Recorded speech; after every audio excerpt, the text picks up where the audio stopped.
উদয়ন এক্সপ্রেসে নারী যাত্রীকে সংঘবদ্ধ ধর্ষণের অভিযোগে আরও একজনকে আটক করেছে পুলিশ। ঈদের রাতে এক কিশোরীকে ধর্ষণের অভিযোগ উঠেছে। রাজবাড়ীতে 14 বছর বয়সী কিশোরীকে ধর্ষণের অভিযোগে সৎ বাবা আকবর শেখকে গ্রেপ্তার করেছে পুলিশ। আকবর, আমি ঘুমাচ্ছি, আমার ঘুমের সুযোগ নিয়ে ছেলেগুলা মেয়েটার সাথে এরকম। আজকাল টিভি কিংবা নিউজের পাতা উল্টালে হরহামেশাই চোখে পড়ে রেপের ঘটনা। শিক্ষক ছাত্রীকে ধর্ষণ করছে, বন্ধু তার বান্ধবীকে রেপ করছে, কিংবা বেশ কয়েকজন মিলে পথযাত্রীকে ধর্ষণ করছে। এখানে সবচেয়ে লজ্জাজনক ও ঘৃণিত ঘটনা হলো অনেক সময় খবরের কাগজে বেশি উঠে বাবা তার মেয়েকে ধর্ষণ করছে। পৃথিবীতে সবচেয়ে ঘৃণিত ও নিচু কাজ হচ্ছে রেপ করা। পৃথিবীটা কতটা এগিয়ে গেছে, কিন্তু আজও পৃথিবীতে কিছু মানুষরূপী পশু থেকে গিয়েছে। যারা রেপিস্টকে সমর্থন করে তারা কোনো মানুষ হতে পারে না। কিন্তু বরাবরের মতো প্রশ্ন থেকে যায়, ধর্ষণের ক্ষেত্রে কি শুধু ছেলেদেরই দোষ, নাকি মেয়েদেরও কোনো হাত আছে? এসব প্রশ্নের উত্তর খুঁজবো আজকের এই ভিডিওতে।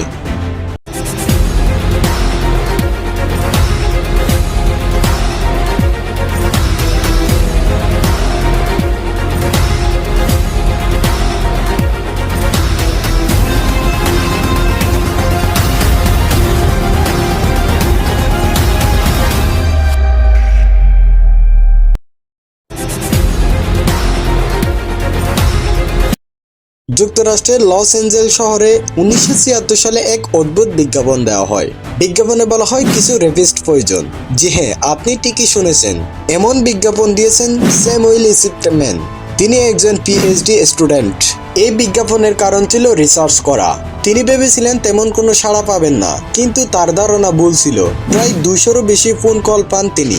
এর মধ্য থেকে 350 জনের সাক্ষাৎ নেন। তাদের কথার উপর ভিত্তি করে তিনি একটি ডকুমেন্টারি পাবলিশ করেন। 2013 থেকে 2018 এই সময়টাতে ক্রিমিনোলজি শিক্ষক ডক্টর মধুমিতা পান্ডে তার এক রিসার্চের জন্য কারাগারের 122 জন রেপিস্টের সাক্ষাৎ নেন। এভাবে বেশ কয়েকজন রেপিস্টদের নিয়ে রিসার্চ করেন। সবার সময়, এলাকা, ঘটনা এবং ব্যক্তি ছিল সম্পূর্ণ আলাদা, কিন্তু উদ্দেশ্য ছিল একটাই। সেটা কি? মোটিভ খোঁজা।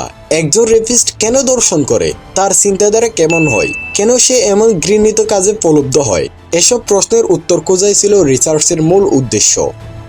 অবাক করার বিষয় হলো তাদের রিসার্চের প্রায় সবকিছু মিলে যায়।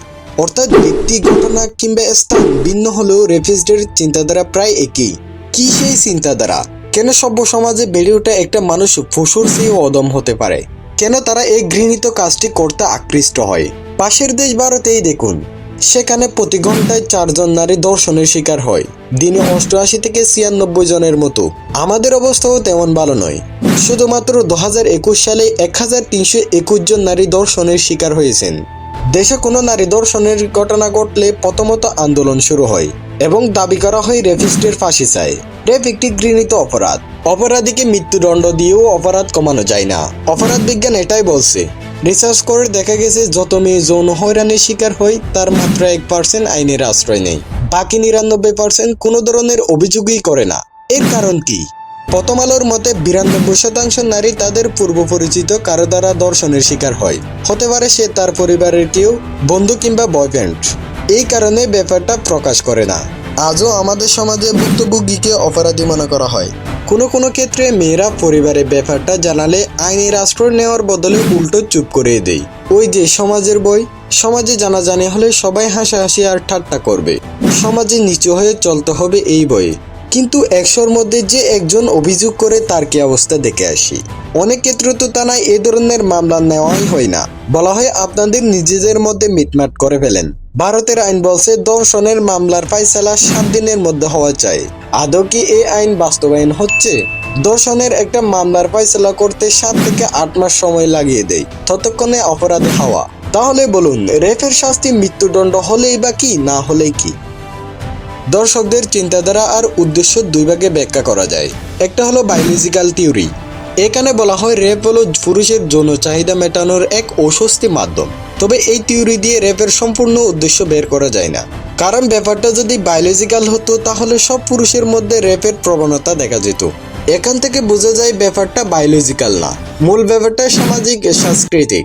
একজন পুরুষ দর্শক হয়ে ওঠার পেছনে শিক্ষা ও মূল্যবোধের অভাব ও পারিপার্শ্বিক অবস্থার প্রভাব বেশি। স্কুল কলেজ থেকে ডিগ্রি নিয়ে আসলেই শিক্ষিত হওয়া যায় না। আমরা শিক্ষিত রেপিস্টদের নেহাত কম দেখিনি। সবার রিসার্চে বড় একটা মিল পাওয়া যায়। তাহলে দর্শকরা তাদের কৃত কাজ নিয়ে কোনো ধরনের লজ্জাই করে না, বরং তারা এটিকে কোনো অপরাধী মনে করেন না। ওই যে নৈতিক মূল্যবোধের অভাব। আমাদের সমাজে প্রায় এই ঘটনা ঘটতে থাকে। ঘটনা ঘটার পর কয়েকদিন মাতামাতি হয়, তারপর সবাই শান্ত হয়ে যায়। যারা থানায় মামলা করে তাদের এই থানা থেকে ওই থানা বিভিন্ন জায়গায় দৌড়াতে হয়। সমাজে এই ধরনের ঘটনা কমাতে আইনি কার্যক্রম আরো দ্রুত করতে হবে। সমাজের সবাইকে সচেতন করতে হবে। পরিবার থেকে সঠিক শিক্ষা দিয়ে সন্তানকে বেড়ে তুলতে হবে।